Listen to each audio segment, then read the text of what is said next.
Well, this segment again takes me to the Big Bear Discovery Center where something's always going on.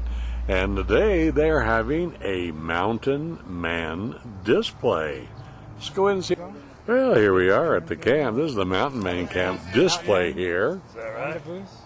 Pretty cool. Hopefully you filmed that one because it was perfect. How's it going? Wow. How's it They're going? practicing axe throwing and knife throwing. Well, we're going to go find the boys. Hi, Ben. Hey there, Ron. How you doing? Hi, doing fine. Man, you look good as a mountain man. Thank you. This is my casual wear. Casual Saturday. I know it. You are off-road coordinator? Program manager. Program manager for the San Bernardino National Forest Association. That's correct. Yes, sir. And, gosh, mountain man. Gee, man, you look like a mountain man. Well, thank you. We try. How do mountain men wash their clothes? Well, you don't. If you'll notice, I got some blood and some black powder on here. I know it. And your knee is going out. Yeah, well, britches kind of wear out kind of fast. I Ron. know. Oh, well. I mean, when you make it all yourself, you don't have to worry about making it too fast again. 'Cause you get as much mileage as you can get out of it. I know it. So this is a Mountain Man demonstration, and then, what, Labor Day? Or we have the big Mountain Man rendezvous? Yeah, actually, the Bighorn Mountain Men have a huge rendezvous up in Holcomb Valley on Labor Day weekend. I think it runs for about 4 or 5 days. Right. And visitors are welcome to come there just for the day. It's $5 a ticket to get in. Wow. And you see all this sort of cool stuff, but a lot more so than what we have set up right now. And there are people selling gear and selling various products that would have been used back then. Wow. And Boy Scouts in uniform, military uniform, get in free. How about that? That's great. It's a good deal, About yeah. how many attend? That's a big one, isn't it? It is a big one. Probably have several hundred. 500 Wow. or so usually show up there. Gee. Everyone stays for the whole entire time. People will come in for a day or two, filter back out. Labor Day weekend, a lot of people have their plans. I know But it. it's a good time. Are there mountain men groups? There are mean some. that- Yeah, there are some. The Bighorn Mountain Men is a shooting group, Oh, right. and they have the rendezvous. And then there's there's actually a group called Morgan's Rifles of Southern California. They do about 100 years earlier than the Mountain Men. They do a colonial period. So Oh, yeah. Independence. Right. And then there's a bunch of folks who enjoy this sort of thing on their own and just are independent and come out there and do their own deal. Yeah, that's great. So it's a nice way to make kind of history come alive, especially for the youth. Yes. So, and I think And we we- have youth over there, actually.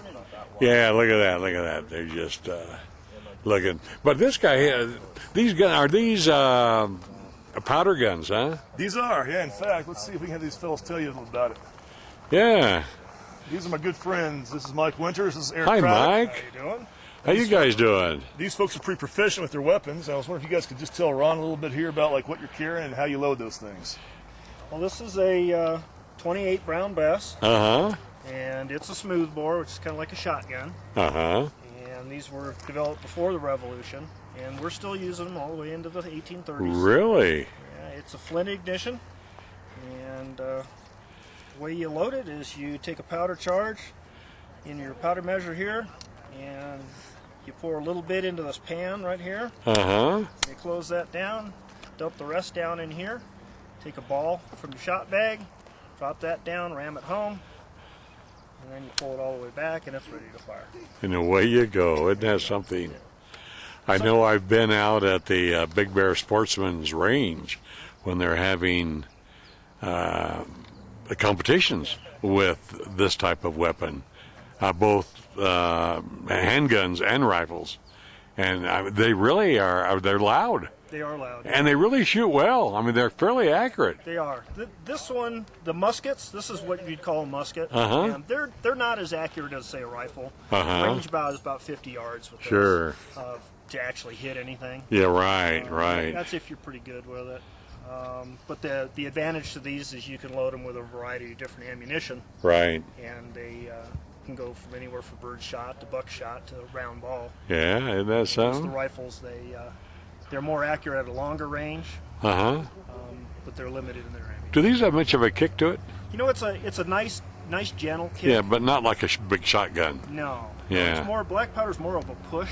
Uh-huh. It is actually a jarring kick. I actually Right. find them very, very comfortable. Yeah. Even with heavy charges in it. Well, that is something. Now, yours is a little bit different. Yours is not as Yeah, mine is big as... This is actually it's my 50 caliber rifle. Okay, so what is this now? This is... This is my 50 caliber Uh-huh. flintlock rifle. It's Uh-huh. a bit different than the weapon we showed you a little bit ago. Right. For one thing, it's a smaller caliber, and it, as opposed to having the smooth bore like a shotgun, if you probably won't be able to see it, but when you look inside, it's got grooves like a normal modern day rifle does. Oh yeah. Smaller, but it's basically rifling. So the grooves act with just the general way ballistics work with the patched round balls we use. It's like throwing a football versus throwing a baseball. Oh yeah. When you get that nice tight spiral, your balls fly a lot straighter and a lot truer. Huh. Again, about within 50 yards is the no, best. These ones are accurate easily within 100 yards. Really, 100 So, yards, yeah. better, huh? With if you know what you're doing, you know how to shoot.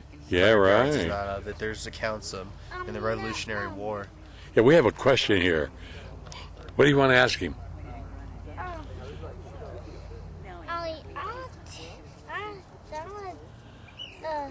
Will you do that smoke again?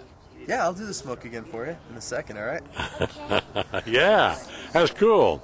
All right. So you're going to do a smoke? Yeah, I'll show you how the priming and whatnot works. I believe Okay. we already talked about how the gun's fired. You know, you load the powder, and the patch the ball down the bore. Where's the powder at? The powder I carry in this powder horn right here. It keeps it nice and dry from getting wet. Oh, that heavy. That's not too heavy. What an education. Isn't that something? I love kids. They just are full of questions. Oh yeah. They're just like sponges. They absorb all these things. How you make the smoke? I'll show you in just a second. All right. Oh, like you have to push that thing? Yep, kind of, sort of. So I want to try that. this is it's a flintlock rifle, so it uses a small shard of flint right here. Right. It rakes against this frizzen, and it'll throw a shower of sparks down into this pan. Oh, The yeah. powder will travel from this small pan into the main breech, and it'll set the main charge off. Wow. So, for us to fire it, I want to do that. Fire it. I carry some finer powder in here. It makes it a little bit quicker Oh, when yeah. I shoot. So you put a little bit of it in the pan. And this pan will actually close like that, so it'll keep some of the water out of it. We get any water in our powder, any moisture. Right. It Hold on, buddy. won't shoot. Yeah, our powder's done and that rifle's done. As they say, keep your powder dry. Oh yeah. So now we can cock it all the way open and watch out. Just stand by, hopefully, the one drawback to this is these flints, when they get a little dull, sometimes they I don't want to do spark that, shoot it. Right. off the bat. So like that. I want to do that. Oh, yeah. we He go. made smoke for you. Very cool. One more time. So are you going to be at the Mountain Man Rendezvous in September? I hope to. Really? If schedule cooperates, I will. Do you live in Big Bear? I live in Cherry Valley, just down the hill. Oh, do you? Yeah, I know where it is. Right by Banning and Beaumont and all that area there. Oh, it's growing so. It used to be a nice little valley. Now it's full of people. Yeah, I've been there my entire life. It's getting. Have you really? That's Exactly. great. What do you got, Ben? Like you can hold it on your shoulder. Ron, What's that? as you probably remember me telling you, you have to make your own clothes when you're out here in the mountains, right? Oh, yeah, Well, right. you can't just go to the local fabric shop. So when you hunt a deer, you got to track down the deer and skin it. Oh, yeah. What you can do then is you can mash up its deer brains, put it with some water, and you get what's called brain tan leather. Oh, sure. If you look at this sort of stuff, it's kind of soft. It looks a lot like chamois. Uh-huh. You can see the membrane at the surface. So what we'll do here a little bit later today is we'll be stretching this out like so Oh, yeah. and working it real well, and it'll have usable leather. If you Right. look at Eric's pants and at my pants, that's how you make your pants. And you're going to patch the hole in your knee. Yeah, I might patch a hole in my knee too. We'll just have to wait and see. I know it. I'm So not sure if we're anyway, going to anyway, they're all pretty much lean-tos or whatever they're called. Pretty much. Now, sometimes you'd go ahead and you'd have a nice wall tent, or you'd maybe build a cabin if you're going to be someplace for a lot longer time. Uh-huh. But if you're just traveling back and forth trapping, you're not going to have that much weight you want to carry and won't be encumbered with. And Sure. out here, it's a pretty dry environment. Smell that, huh? A piece of canvas gives you pretty good Yeah. protection from the elements.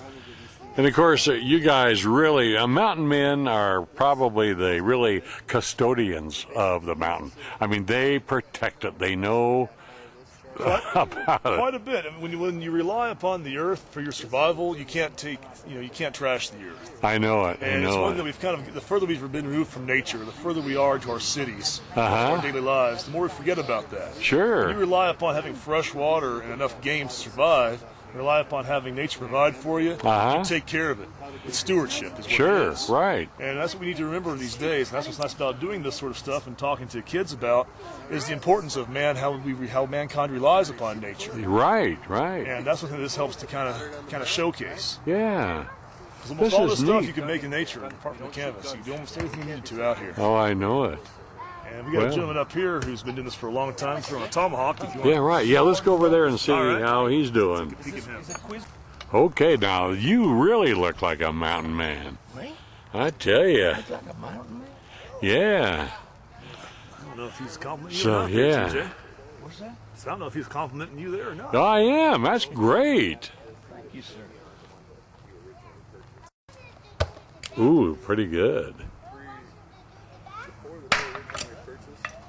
Now, at the Rendezvous on Labor Day, do they have competitions for axe throwing? They do. They have a lot of competitions up there? Well, these are actually called tomahawks. Uh-huh.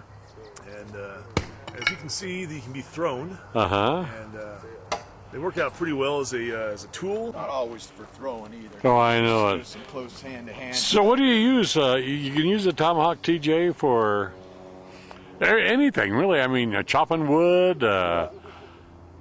Yeah, I've taken rabbits out with it. Really? Yep. Huh. Without wasting bullets and out making noise. Sure. Good man can take a bird out of the air with it. How long you been a mountain man? All your life, huh? Oh, Until I well. met my sweet pea. She's a flatlander. And, Is she really? yeah, she's a doll, so Oh, she don't yeah. like coming up the mountains, but I like coming down I know to it. see her.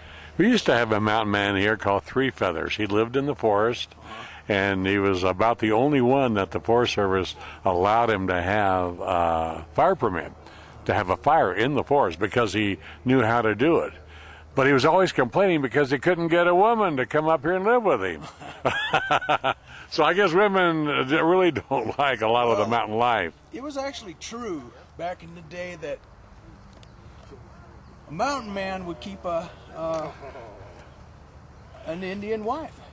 Oh, right, He sure. would keep her, and she was able to cook and sew and make his moccasins and make his buckskins. Uh-huh. Cook for him, keep him warm, the whole works. But Sure. He also had a wife down in the flatlands. Really? Yeah, Wow. but I don't think that was very right. No. But it was really fascinating because it's hard. Like my wife is a pretty woman, and she just don't like coming up. She don't like the bugs. She Yeah. don't like sleeping. Her idea is in a motorhome or something, huh? Right. right. Okay. Well, let's see if you get one this time. And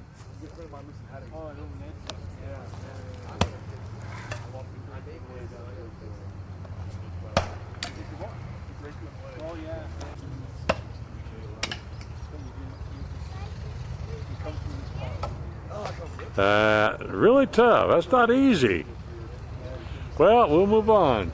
Well, Ben, thank you. I tell you, we learned a lot more about mountain men and their habits, and that we still have mountain men. We still do, and their spirit will be with us forever. In fact, a lot of folks don't realize they were kind of the real trailblazers, getting society going westward. They were. You bet. As I think TJ may or may not have mentioned to you, they knew where all the places where you can stop and get water, and it's kind of, we owe a lot to them for opening up the American West. Yeah, right. And so even if they're not around, their spirit still lives on. You bet. They'll be around come Labor Day weekend up in Holcomb Valley. I If they want to know. get out and check Yeah, them let's out. remind people that is open to the public. is There's open to the public. hundreds of mountain men there. There's a lot going on.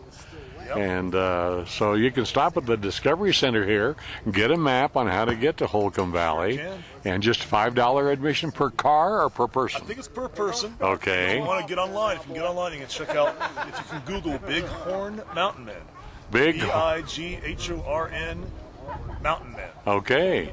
Very good. Google that, it'll tell you all about their rendezvous and all the times and dates. Yeah, great. So, Good come seeing you out again, and my join us. friend. You too, sir. Have a We'll safe see you ride. soon. All right. Bye. Well, that concludes this segment here at the Big Bear Discovery Center with these kids hugging this grizzly bear. Yay. And that's it. Now stay tuned for these commercials. What's the